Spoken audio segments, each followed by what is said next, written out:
Hey guys, this is Echo Sours, and you're checking out the third part of this vocal mixing technique series where we've been looking at how to mix a vocal from start to finish. So in the previous two videos, we cleaned up the vocal, we pitch corrected, took out breaths, took out any pops, that sort of stuff. Second video, we looked at de-essing, EQ, and compression on a track level. Now in this video, we're going to be looking at parallel compression and to a lesser extent, some parallel EQ, and talk about stacking different types of parallel compression together to get a nice, big, clean sound. So let's check it out. So we are in Logic now, and I've colored some of the tracks and did a couple organizational things, but same track that you saw in the previous video. So like I said, we're gonna be looking at parallel processing in this video. Before I get into the actual chain, for those of you who are a little bit unsure of what parallel processing is and why everyone talks about it with mixing, I'm gonna give you my kind of definition of it. It should be pretty easy to understand for the beginners out there. So parallel processing, all it is duplicating your signal and usually running that signal at a full wetness of processing, whether it's 100% wet on a reverb, 100% wet on delay, compression, etc. And then you're using that signal in parallel to your main signal. So you can see that visually here in Logic, right here, this section right here, where we have the FabFilter Pro de-esser, the Q2, everything we did in the last video, that's my actual track. This bus, or this aux send, as some DAWs call it, is taking this signal and throwing it onto a track. Well, on this track, I now have processing, and I'll talk about this processing in a second, but this could be reverb, it could be delay, saturation, whatever. And what you'll typically do is turn that plugin or that effect up to 100% so there's no dry signal coming into it, right? So you can see here on this compressor, this tube here, this tube preamp, I have a mix button set to 100%, right? I don't want any of the dry signal coming through usually because that's just going to add gain to a signal that we already are achieving in our track, right? So that's really all it's for. Now, the reason why people say it can make things sound thick and huge and it'll make your mix sound so good, angels cry in heaven type thing, is because it can add thickness and you can get kind of artistic with the effects and processing without overtaking the sound of your vocal, the sound of your guitar, drum, whatever it is.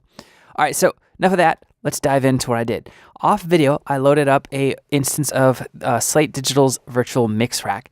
I like using this sometimes on vocals. I'll kind of go between, it just depends on the song, I guess, and sometimes it just depends on my mood. Sometimes I'll load up Waves plugins, sometimes it'll be UAD, sometimes it'll be Slate.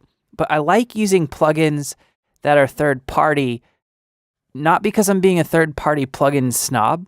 You for sure don't have to do this, but because Logic's compressor doesn't have a lot of saturation or harmonics or grit or analog edge to it. There's a lot of different ways to describe it. And that's what I want personally when I'm parallel processing vocals. I want to use some compression plugins that are modeled off of analog gear that's going to give it some more warmth and give it some more mojo and juice.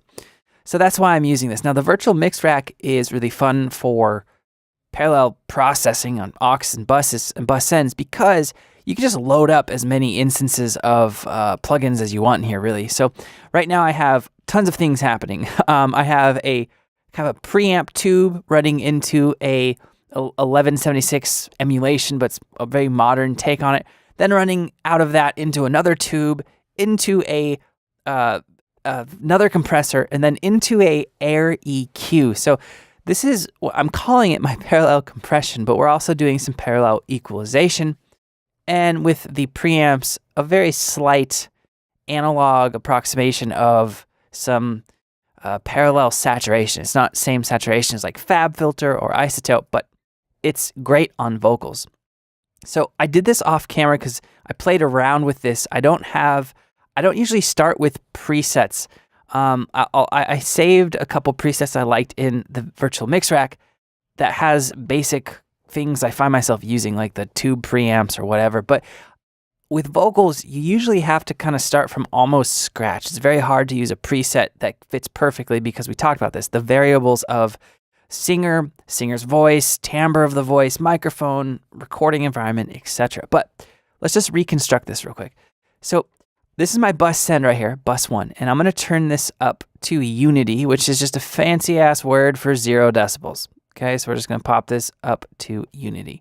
Now, I'm going to solo this purple track, and we're also going to solo the bus send. So you'll notice that the sound will be a little bit different. So here's our track without the bus soloed. Didn't even hear you.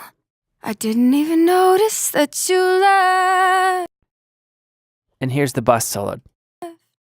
That you left. I wasn't even looking, or another way just to forget. To forget. Right, so they sound a little bit different from each other, and there's definitely a little saturation drive happening on the parallel. And right now, I just have one of the modules in the virtual mix track active, and that is the Hollywood Tube collection. Didn't even hear you. Let's crank up the saturation so you can really hear this, and I'll solo it. I didn't even notice that you left. That you left. I wasn't. Right, so now let's combine that with our actual track. I'm going to turn down the volume of my aux send, and let's listen to it in context of our mix.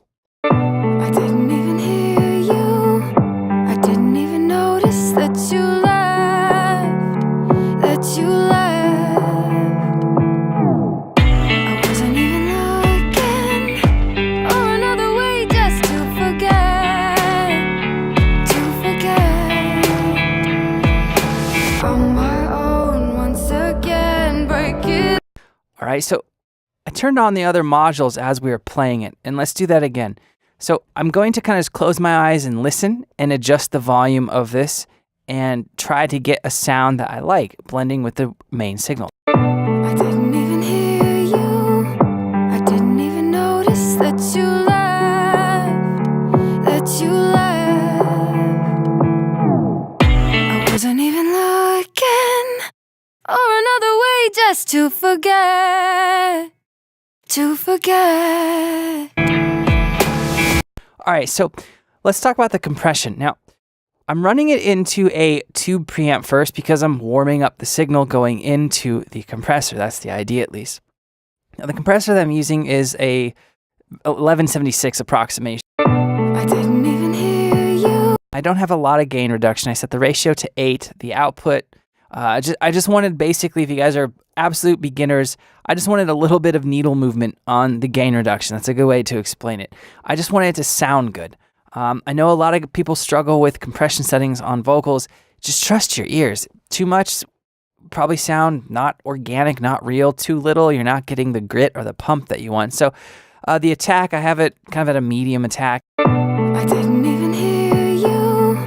I didn't even notice that you left. That you left. Right, so I'm getting about 5 decibels of gain reduction, so it's quite a bit. I'm kind of slamming it. That's kind of the point. If I slammed this same compressor on my track this hard, it might sound kind of unnatural, but because it's on an aux send, you can get away with pushing things a little bit further than you normally would, especially these analog-inspired plugins. All right, the next thing I ran into was just another tube saturation, and this is the New York. It's the New York and Hollywood come in a collection of Hollywood, New York, and Los Angeles, just different tube saturation, console saturation. And I have this mix set at 58, so it's not 100% of, wet on this, but it just sounded right to my ears, so let's listen to it. I didn't even hear you. I didn't even notice that you left. That you left.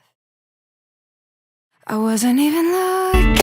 So I typically will never mix things in isolation. When I'm working on parallel processing, parallel compression, I'm going to always listen in context and mix. I was just showing you that so you could hear it. It's a slight effect, but these effects add up. And I've talked about this in my tutorials before. I've talked about it in this video series. When you're mixing vocals or you're mixing something in your track, you don't have to hit a home run with every plugin you put on the track. You don't have to get the perfect sound with one compressor. Sometimes it takes 2 compressors, and one's on the track, one's on an aux send. Maybe there's 2 on the track and 2 on the aux, right? It really just depends. So I then ran it into a second compressor. I didn't even hear you. Now, in comparison to the gain reduction that I'm getting from the blue, 1176 blue, a lot less. This is under 3 typically, under 3 decibels. It's shade over 1, maybe 1 to 2 range, right? So real slight. I just liked the sound that it added. Now, finally, in the virtual mix rack, I added an air EQ. This is boosting, like the name suggests, it's adding an air quality, high-end quality to the mix. I didn't even Frequency-wise, not like quality. I didn't even hear you. I didn't even notice that you. So this is something that obviously you'd listen to in context of the mix, and I'm going to use it just to make the vocal stand out on top of the mix a little bit more. I didn't even hear you. I didn't even notice that you left. That you left. I wasn't even looking for another way just to forget. To forget. All right, so that is how I set up my parallel compression and my parallel EQ. So if you guys don't have the virtual mix rack, I'm going to do this one more time from scratch. Let's load up bus 13. We're going to do parallel compression with a stock compressor, just so you guys can see this process. So let's go to the stock Logic compressor. And same thing, I'm going to be just setting up. So I'm going to Option or Alt click to get that to Unity essentially. And then let's just listen and see what happens. I didn't even hear you. I didn't even notice that you left. That you left. So I'm really slamming it right now. I didn't even hear you. I didn't even notice that you left. That you left.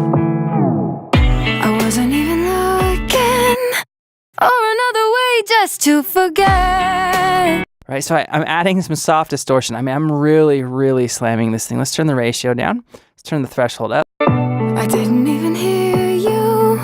I didn't even notice that. And let's just turn the volume down of the track. I didn't even hear you. I didn't even notice that you left. That you left. I wasn't even looking for another way just to forget. Right, so you can hear the thickness. Now, same idea applies. Let's load up another stock plugin or something that's not, a crazy plugin. Let's do Distortion. Let's try Distortion 2 real quick.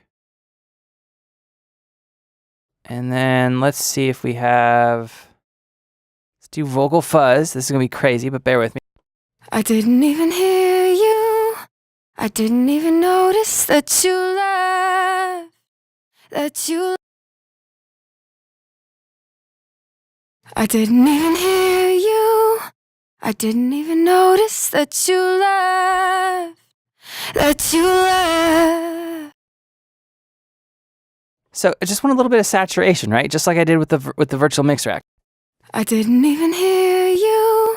All right, so now what we're gonna do, you guessed it, one more compressor, same compressor, Logic stock compressor, but I'm gonna change the algorithm up. So let's do a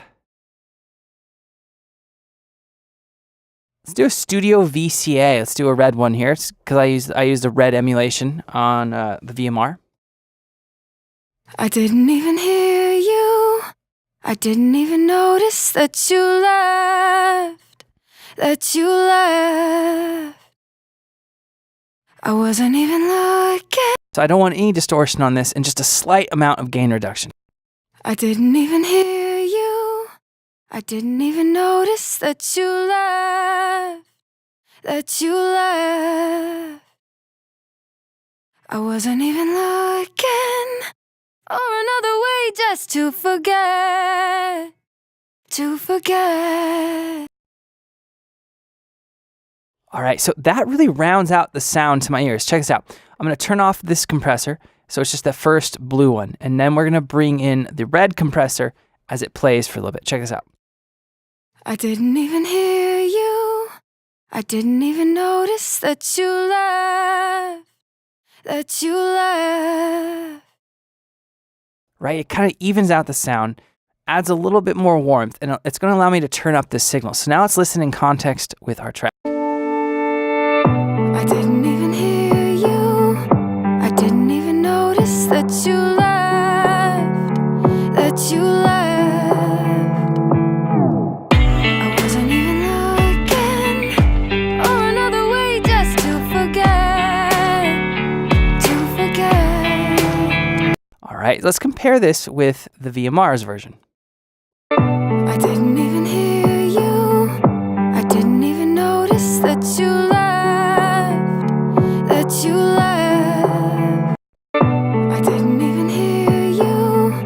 I didn't even notice that you left. So the main difference that I hear is the tube saturation from the Hollywood one, as well as the Air EQ. But like I said, I wanted to do that from scratch just so you could see that's possible with stock plugins, and the same idea, same concepts apply. Now you don't have to use 2 compressors. You can just use 1. I like using 2 sometimes just to thicken things up, and I wanted to show you that it's possible, but you for sure could get away with just using 1, and you don't always have to saturate on the compression. You can do that on a whole separate bus. With the virtual mix rack, the reason why I did it was the saturation is more of a tube saturation. It's very slight. I had the saturation amounts down past 5 for the most part, and about 4 to 5 range. So it was really slight. Now I probably will have a bus later in this tutorial series where we're gonna be actually saturating the vocal, maybe in the chorus section quite hard. But like I said, just wanted to point these things out to show you that these options are available to you as you're mixing your vocals. But the main things you want to take away from this video is just parallel compression is important. You'll make sure that the mix is at 100%. And depending on the song, depending on how, the genre, how hard you want the vocal to be compressed, that's how hard you're going to push for the gain reduction and the overall mixed blend with your main track. All right, guys, that sums up this video. I'll see you in the next section.